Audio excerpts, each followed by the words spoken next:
পরমারাধ্য কবিবর্ষ মাননীয় রবীন্দ্রনাথ ঠাকুর মহোদয়,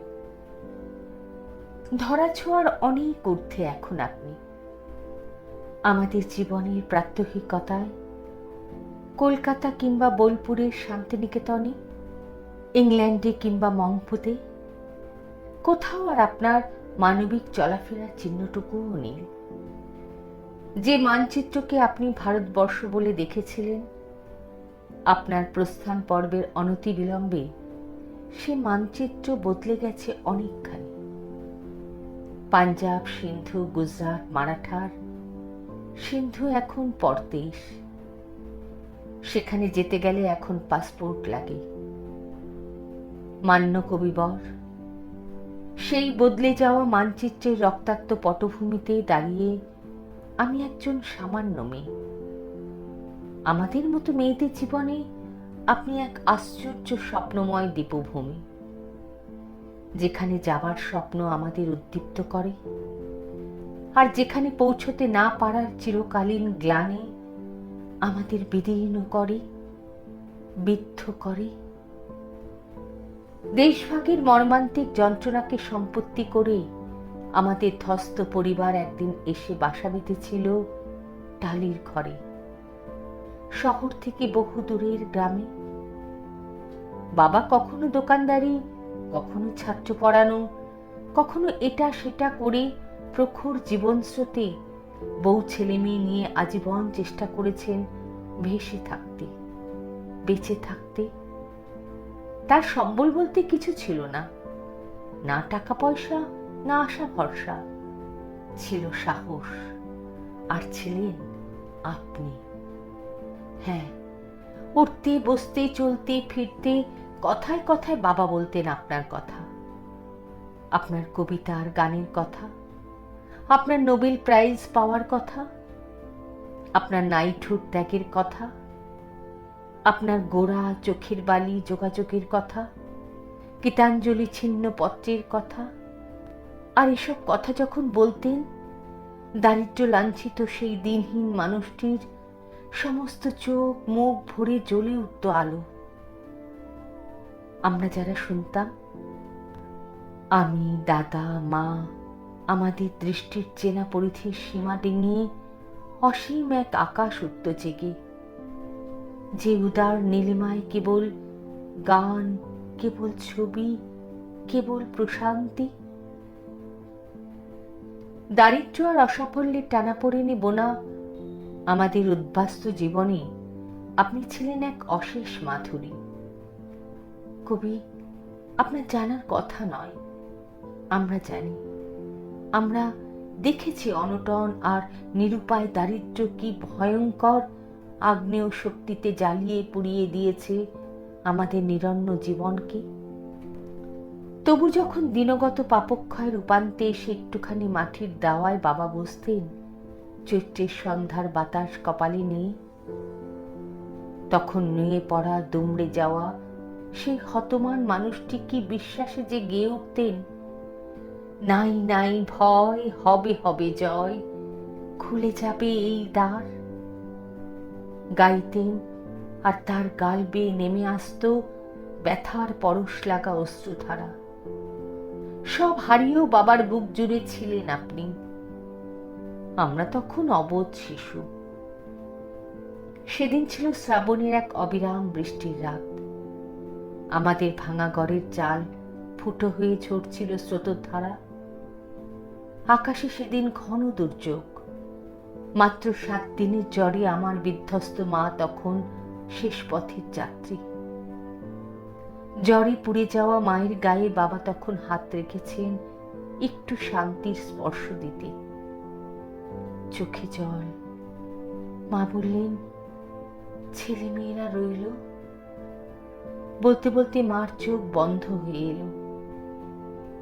বাজ পড়ল কাছেই কোথাও। তীব্র আলোর ঝলক তুলে ঘরের প্রদীপ গেল নিভে। তারপর অন্ধকার।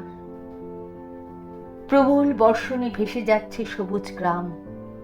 হু হু করে বইছে ঝোড়ো মাতাল হাওয়া। তখন সেই শ্মশান লগ্নে বাবা কাঁদছেন আর মৃদু স্বরে আবৃত্তি করছেন।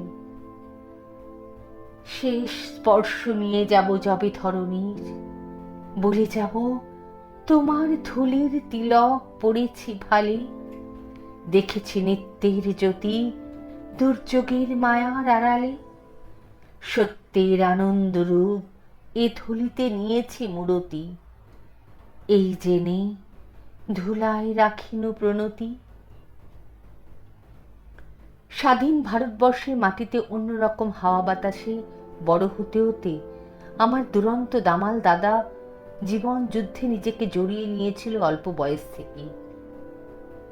দাদা আমার নির্ভীক কণ্ঠে গাইত গান, আপনারই গান। সারাদিন হাড় ভাঙা পরিশ্রমের পর ঘরে ফিরে দাদা এক একদিন আমায় শোনাতে চাইতো আপনার কবিতা।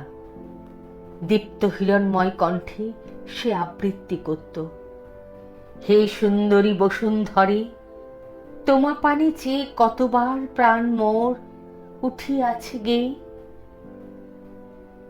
খিদিরপুরের এক কারখানায় দাদার সামান্য চাকরি। শিক্ষিত এক স্বাধীন ভারতীয় যুবক কাজ না পেয়ে দুমুঠো ভাতের আশায় হাতুড়ি পেটাতো গনগনে বয়লারের সামনে দাঁড়িয়ে। ঘামে ভিজে যেত তার শরীর।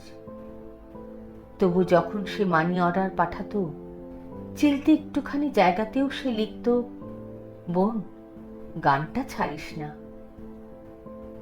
গান আমার হয়নি কবি, আসলে বেঁচে থাকাটাই হলো না ঠিকভাবে। এখনো ছাত্র পড়ায়, টিমটিম করে জলে কেরোসিনের সান্ধ্য আলো। জীবন ছুটে চলেছে তার আধুনিক প্রগতির গাড়িতে চেপে। আমরা পড়ে রয়েছি বহুদূর পথের পাশে উপেক্ষায়। 25শে বৈশাখ আর 22শে শ্রাবণে শহরে শহরে কত গান, কত কবিতা, কত নৃত্যনাট্য। বড়লোকে সুসজ্জিত ড্রয়িং রুমের ঝকঝকে আলমারিতে আপনার অমূল্য রচনা সম্ভার।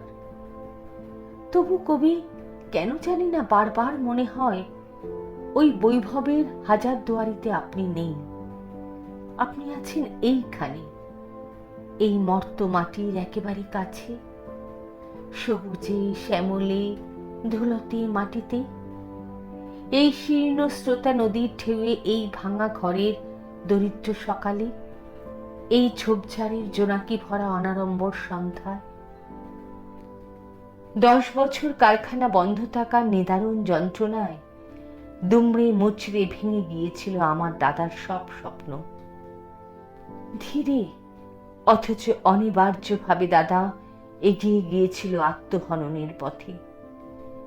কলকাতা থেকে যখন দাদার মৃত্যু সংবাদ এলো, ছুটে গিয়েছিলাম সেখানে। গঙ্গার তীরবর্তী শ্মশানে দাঁড়িয়ে হু হু করে কান্নায় ভেসে গিয়েছিল আমার বুক।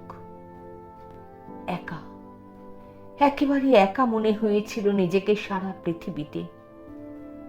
আর ঠিক আশ্চর্য গোধূলি লগ্নে প্রকৃতির সবটুকু মায়াকে সাক্ষী রেখে প্রকৃতির দূরে বেজে উঠেছিল তোমার গান। ঘাসে ঘাসে পা ফেলেছি, অমনি আমার সমস্ত অন্ধকার, সমস্ত বেদনা গ্লানি যেন কোথায় দূরে হারিয়ে যেতে লাগলো।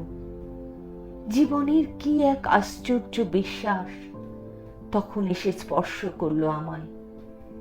হু হু করা সে সন্ধ্যায় মনে আছে কবি, বুকের গভীরতম অনুভব থেকে গেয়ে উঠেছিলাম, আমার সুরগুলি পায়ে চরণ, আমি পাইনে তোমারে, দাঁড়িয়ে আছো তুমি আমার গানের ওপারে।